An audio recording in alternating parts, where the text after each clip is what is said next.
Hello everyone, today's video, as I like to call it, is Spit Happens. So this is a redo of a previously made video about babies with gastroesophageal reflux, and the previous video is still accurate, except since then, one of the medications we most commonly used has been removed from the market, called ranitidine. So I just wanted to do a little update on the reflux video.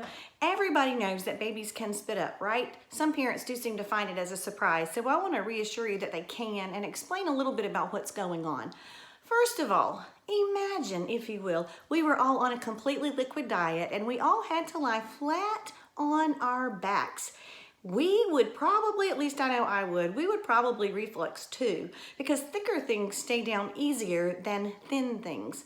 Combine that with the problem that newborns and young infants have, which is this muscle, this smooth muscle, a circular muscle called the lower esophageal sphincter in infants and sometimes even up through a year of age or a little bit past. That muscle is very floppy, so it could have good tone at one point and then relax at other points, and liquid material could come back up.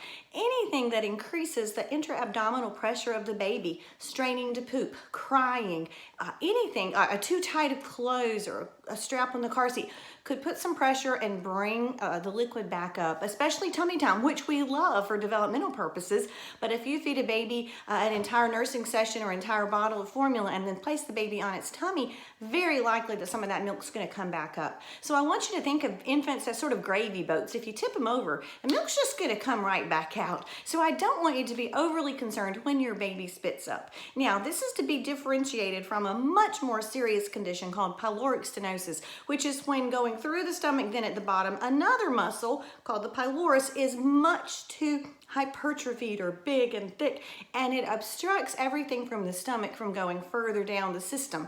That results, it's often in males, it's often firstborns, it results in just projectile vomiting, huge volumes across the room, really demonic looking stuff. And that's not what reflux is. Reflux is sort of effortless, sort of a bleh, but then a large volume or fountain. It just rolls out of there and it can just saturate the couch, splash off the hardwood floors, soak the baby's clothes, soak your clothes. So I understand that everybody's very frustrated. Things we can try to do to help: frequent burping.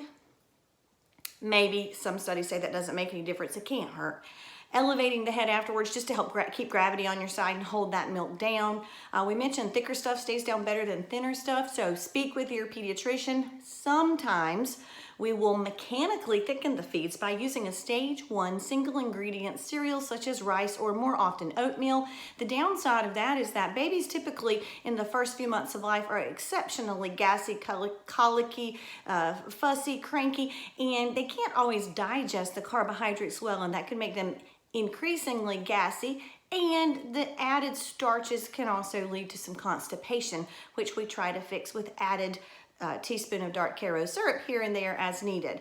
So that gets a little complicated. This should all be managed through your own child's pediatrician, of course. So we talked about some supportive care measures, the underlying problem. I often have parents ask, don't I need to limit my baby's fluid intake because if I feed them too much, they'll spit up more? Well, yes and no. Certainly we don't need extreme amounts of formula given. Now, I really don't feel like you can overfeed with breastfeeding because I don't want a breastfed infant to be on a tight schedule, because when it has a growth spurt, it's going to want to nurse longer per feeding or more frequently, and that will increase the mom's milk supply, which is the goal here. So I don't want you to be strict with schedules in newborns or young infants, particularly when breastfeeding. Now, formula-fed infants can be overfed, but early on, our primary goal is weight gain. So I would rather you give, for example, 3 ounces and the baby spits up a ½ an ounce, so it's still got to retain 2½ ounces for weight gain and caloric intake, than to give them 1.5 ounces so they didn't spit up. You see the big calorie difference there? So certainly pay attention to your baby's hunger cues. You do not have to stay on a strict schedule. You are allowed to feed them when they're genuinely hungry without getting to ridiculous measures, of course. It's rare that really any baby would very often need to have more than 30 ounces of milk per day of formula. So I would rather you feed to your baby's hunger cues than to hold back because you're afraid that they're going to spit it up, because then the baby could have some weight loss or poor weight gain, and we don't want that. Now, many parents ask us about medications for reflux, and there are such things.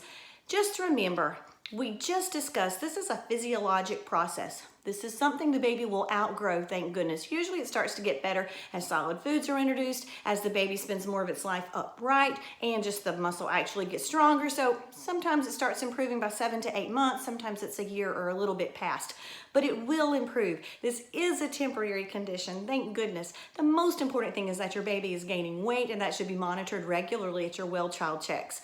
So what about the medication? I want you to understand, when we don't start medicine, it is not from a lack of compassion for what you're going through. I've had so many babies that were spitters and just splashing milk everywhere. By the way, if it comes right back up after it was swallowed, it just looks like the milk. If they didn't even swallow it, it obviously looks just like the milk. If it made it down to their actual stomach, got introduced to a few enzymes and acidic environment, and the baby spits back up, that's what everybody comes in saying, my baby spit up curdled milk. It just means that the milk traveled all the way down to the stomach before its return trip, and that's okay. So I don't want you to panic too much about that as well. And everyone comes in saying, my baby has the acid reflux. Well, everyone has acid in their stomach. Reflux is reflux. It makes it sound much more dramatic, and I always perceive that as that they're demanding medication treatment for their reflux. So we really like to stick with the supportive care measures if we can. Medications could have side effects potentially, and they really haven't been proven to decrease the amount of discomfort that maybe the baby might be in. Many babies with reflux don't seem to ever be in any amount of discomfort, but if they do, we feel more pressure to use the medicines, even though there aren't great data to say that they actually help that discomfort part. I think it makes the parents feel better. So there are two categories.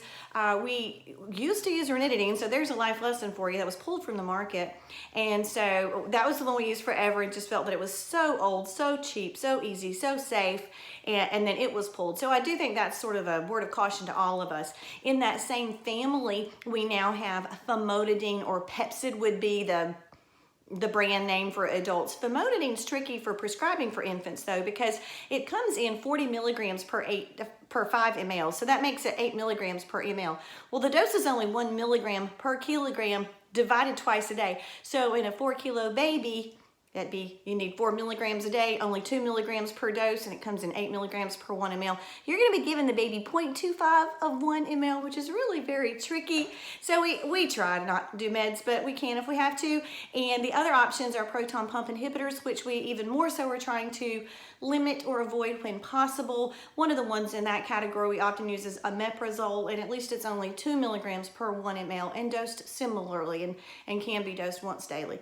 So we do have some options, but again, they really don't seem to show a huge difference and can potentially have some longer term side effects that we would hope to avoid. So I hope this has been helpful. Supportive care measures help a little. Knowing that this is not going to last forever, I think that helps. And I just wanted to update you guys about the ranitidine being off the market. Thanks.